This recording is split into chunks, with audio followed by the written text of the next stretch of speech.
कई अरसों पहले की बात है। हर दिन धूल भरे रास्तों पर सफर करने वाला एक व्यापारी जिसका नाम सलीम था, अपने छोटे से व्यापार के सहारे कई शहरों में जाकर अपना सामान बेचकर अपना गुजर बसर करता था। उसके साथ उसका एक वफादार गधा बल्लू हमेशा साथ रहता था। वही गधा जो उसका साथी, सहारा और बोझ ढोने वाला मददगार था। एक दिन की बात है, सलीम अपने व्यापार के लिए दूर शहर अरबगढ़ के लिए निकला।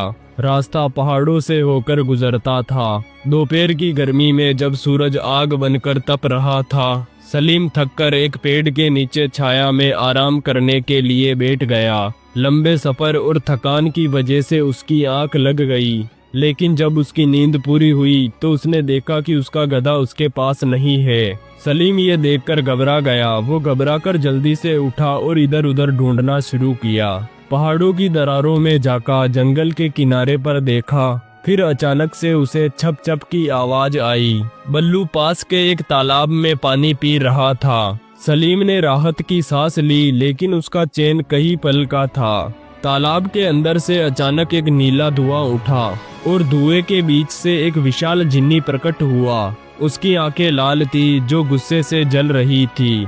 जिन्नी गुस्से में बोला, ए नापाक इंसान, तूने मेरे तालाब से पानी कैसे पिया, और वो भी मुझसे पूछे बिना। इसकी सजा तुझे जरूर मिलेगी और तेरी सजा मौत है। इतना सुनते ही सलीम का दिल डर के मारे कांपने लगा। उसने हाथ जोड़कर कहा, हे शक्तिशाली जिनी, मुझे थोड़ी मोहलत दो, मैं बेगुनाह हूँ। लेकिन जिनी ने क्रूर हंसी के साथ कहा, सूरज ढलने से पहले वापस मेरे तालाब पर लौट आना, वरना तुम्हारी जान ले लूंगा। और धुएं में बदलकर फिर से तालाब के अंदर चला गया। सलीम तालाब के पास निराश होकर बैठकर रोने लगा। तभी रास्ते से एक मुसाफिर गुजर रहा था, एक शांत सरल चेहरे वाला आदमी। उसने सलीम को रोते हुए देखा और पूछा, भाईजान, क्यों उदास हो, क्या मुसीबत है? सलीम ने पूरी घटना मुसाफिर को सुना दी। तालाब, गधा, पानी और जिनी की धमकी। मुसाफिर ने गहरी सांस ली और कहा, चलो मैं जिनी को बुलाता हूँ। कोई भी समस्या बिना दिमाग के हल नहीं होती।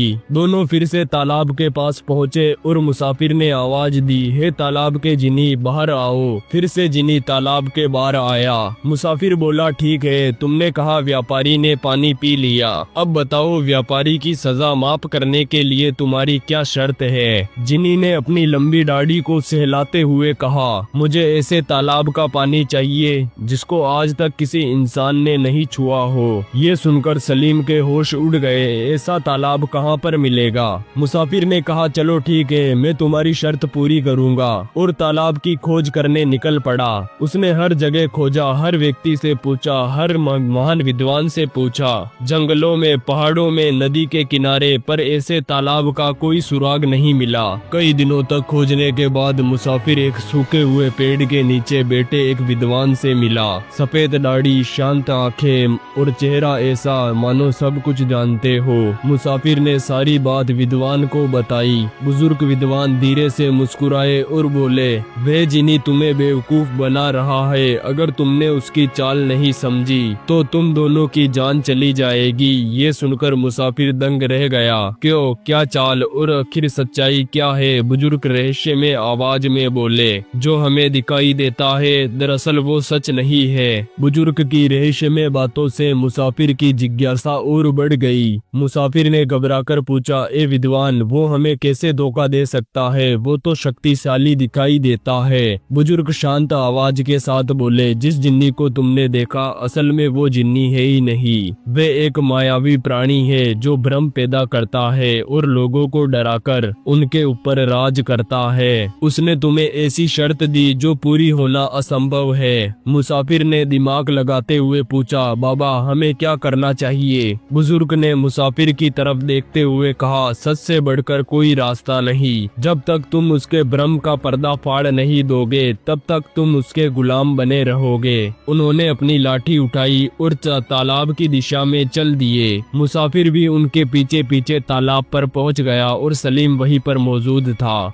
जैसे ही तीनों तालाब के पास पहुँचे नीला धुआं उठने लगा और वे मायावी जिन्नी गुस्से से गरजा, तुम लोग वापस आ ही गए, क्या मेरे लिए उस तालाब का पानी खोज लाए? मुसाफिर शांत खड़ा था लेकिन बुजुर्ग बिल्कुल निडर। बुजुर्ग ने ऊंची आवाज में कहा, ना तो हमें ऐसा तालाब मिला और ना ही मिलेगा, क्योंकि ऐसी कोई जगह होती ही नहीं, ये सब तुम्हारी चाल है। जिन्नी दहाड़ते हुए बोला, चुप, तुम इंसानों की इतनी हिम्मत। बुजुर्ग ने अपनी लाठी को जमीन पर मारा, तेरा असली रूप सामने आ। अचानक से तेज हवा चलने लगी, तालाब का पानी हलचल करने लगा।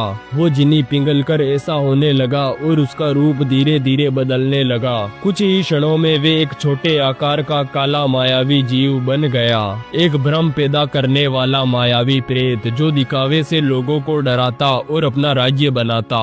सलीम की आंखें फटी की फटी रह गई। वे जिन्नी नहीं बल्कि एक भ्रमकार प्रेत था।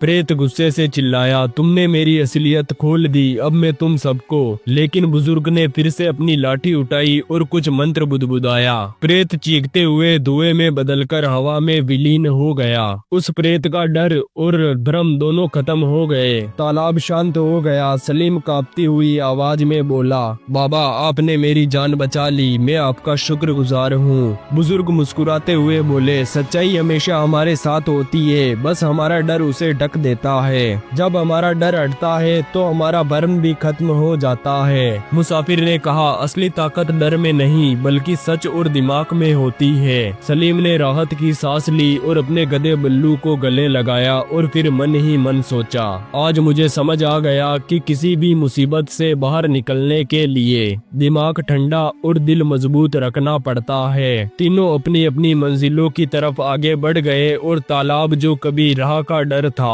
अब शांत और साधारण लगने लगा। धन्यवाद। अगर आपको ये स्टोरी पसंद आई तो हमारे चैनल को सब्सक्राइब जरूर करें।